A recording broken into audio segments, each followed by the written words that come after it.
The popularity of Hagen? Sorry. Got him!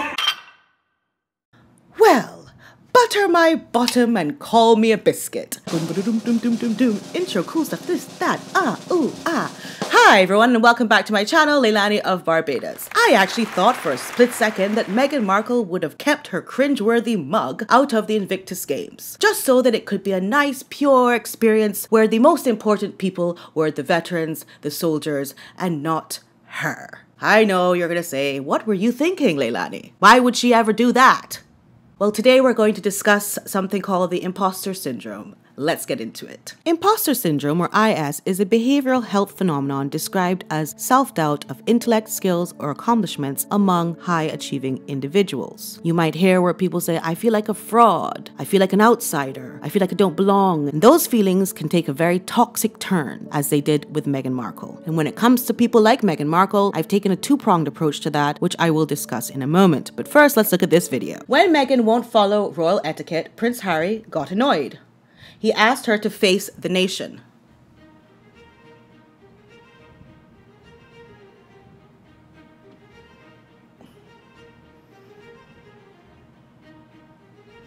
And you could see how upset she is there. She's like, wait till I get a hold of these people.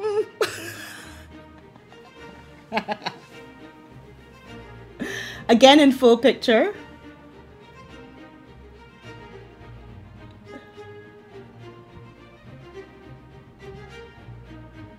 Yeah, she's not happy. What a normal person would have done is said, give me the training. Bring on the prima ballerina from the Royal Ballet. Teach me how to curtsy really nicely. Bring on Sarah Jane Ho so she could teach me how to cut a banana with a knife and fork. I want to learn. That's what most people would have done. But somebody like Meghan, who has imposter syndrome, asking her to take tutelage or to be trained or coached in any way is like a punch in the face to her. Because her whole objective is to make everyone believe that she knows better than them and more than them. I know it sounds completely insane because nobody expects anyone to know how to princess, but that's where she's a psychopath, dude.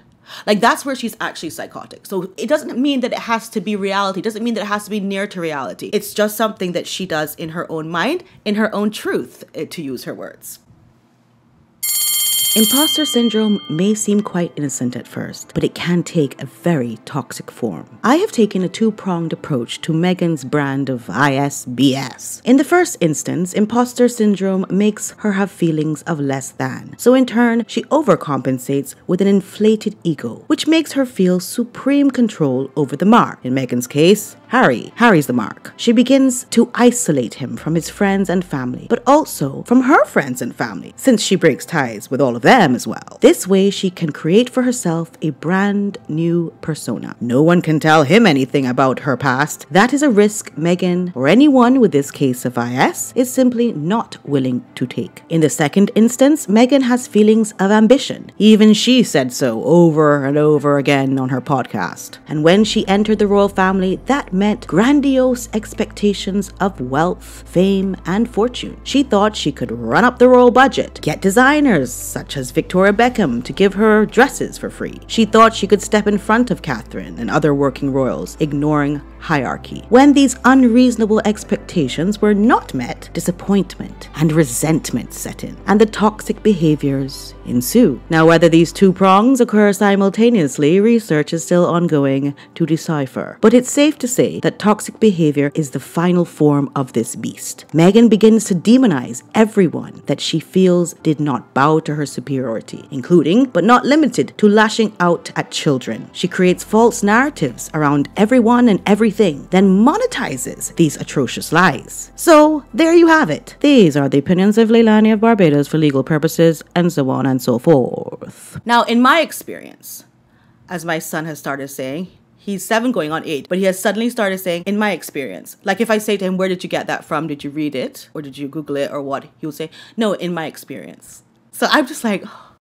Anyway, in my experience, I have a family member very much like Harry in the sense of he was not very exposed to toxicity, manipulative and demonic people. He marries this woman who also has imposter syndrome. So it's a very similar situation in that she feels underachieved, and in order to hide that, she's basically trying to pick off everybody around who is professional like him, his colleagues, his friends, and his family. Not me, of course, because I'm just a dum-dum, so there's nothing to be intimidated about when it comes to me. So I'm not talking about me. I'm fine with them. Well, maybe not after this video, but I'm trying to show a point. Picks off everybody, isolates him. Same thing with Meghan and Harry. After you pick off all those people, you have to double down on why everyone is so terrible and you're not, lest they find out that you are the real problem. So they start to sleuth and investigate and try to make lies up about anybody, and everybody is so awful compared to them.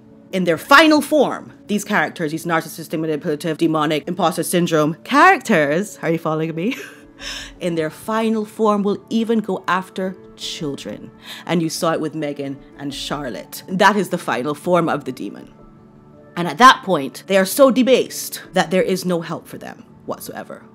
At what point, though, and I'm asking you this, at what point is the husband to blame? At what point do you just decide that they're just as bad as each other? Because if Harry can't stand up for what he knows to be the truth, for example, he knows that his family is not racist and he's lived with them his whole life, and he's seen how, in fact, there is such a good bond between his family and black people all over the damn world. Okay? At what point do we have to say Harry is as much to blame as Meghan? Whether the toxicity has seeped into his hair, his body, his soul, his heart, however it's got in there, it's now in there, and they're just as bad as each other. And I think that the point where you decide that is when they have the choice to repeat the things that toxic wife has told them, decided not to have boundaries. I'm sorry, that was my friend for 25 years, or no, that was my grandmother or grandfather, or like, I don't care if you throw your people under the bus, but I am not going to do that. At what point? That's when I'm done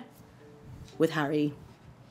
Okay, so you might have noticed why I have not been covering the Invictus Games episodes. To be honest with you, it's tanked. There are two main reasons why it should not have tanked. One is because the athletes had such compelling stories. And two, because the production company was very good. It had received a lot of accolades and awards in the past, and I could tell that the production was top-notch. Now, to the reasons why it did fail. The popularity of Hagen?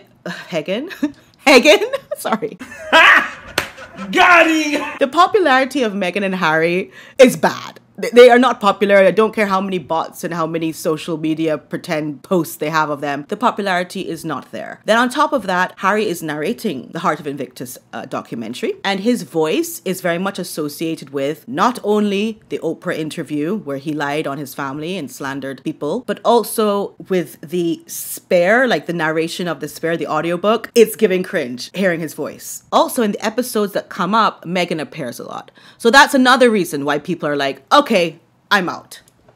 Unfortunately, like most of us, the first time you really consider therapy is when you're lying on the floor in the fetal position, probably wishing that you dealt with some of this stuff. And I think the number one reason why everyone's being grossed out by the Heart of Invictus series is that Harry will not stop from equating his trauma from his family not helping him when he was sad to literal injuries that these soldiers have sustained during the course of war.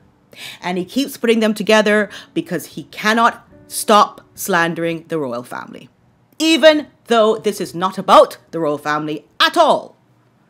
So in the end, ain't nobody had time to watch that. Now let's travel over to the actual Invictus Games, which are currently in session.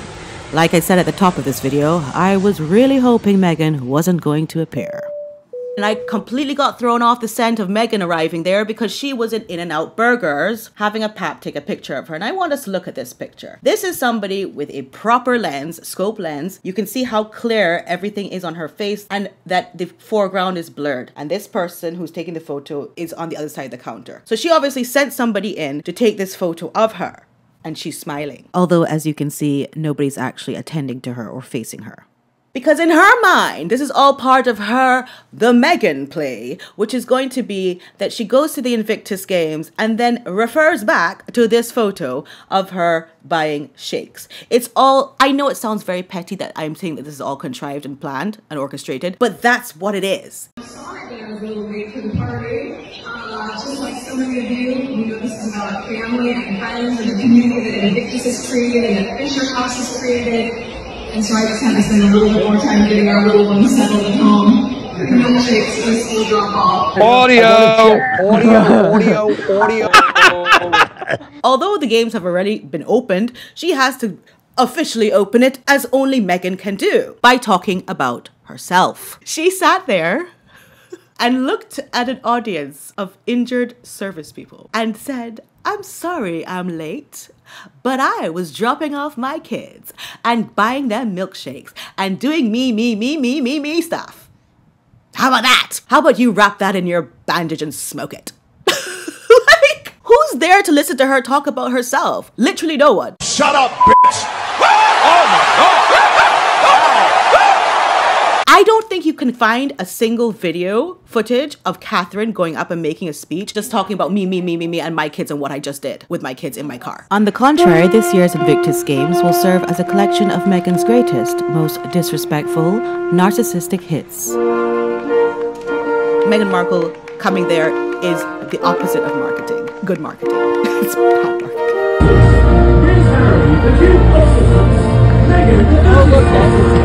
Here they say the Duke and Duchess of Sussex, and yet she goes first and she puts the medals on them. Here you have her in front of Harry holding the trophy because you know she loves to hold trophies. She has to hold stuff and touch stuff. And it's just like, it looks so pathetic because it looks like he's being literally forced by her to baby her and say, "No, you can do it. You have to go in front. No, you do it." Either he's shoving her on us or he is doing it for her. Otherwise she'll be like, "Are you trying to exclude me? Are you literally trying to exclude me just like your family did?" Okay, so... Oh my goodness. Also, I thought this was quite sad. Every time I see him walking with the soldiers, I feel like so sad that he can't wear his military uniform. And it just keeps happening again and again. It's just... he did that to himself. There's so many pictures that are being taken from every angle. Here she's looking at a selfie she already took of herself to make sure it's okay. There you have her trying to grab this man's hand who is not interested in holding her hand, and you see the actual Meghan claw in all of its glory there in that photo. You have her in the golf cart with this man just walking straight past, not even caring that they're in it. But then you have her running up to these people like, "Oh my God, please take a photo with me." And she's begging them to take photos of her.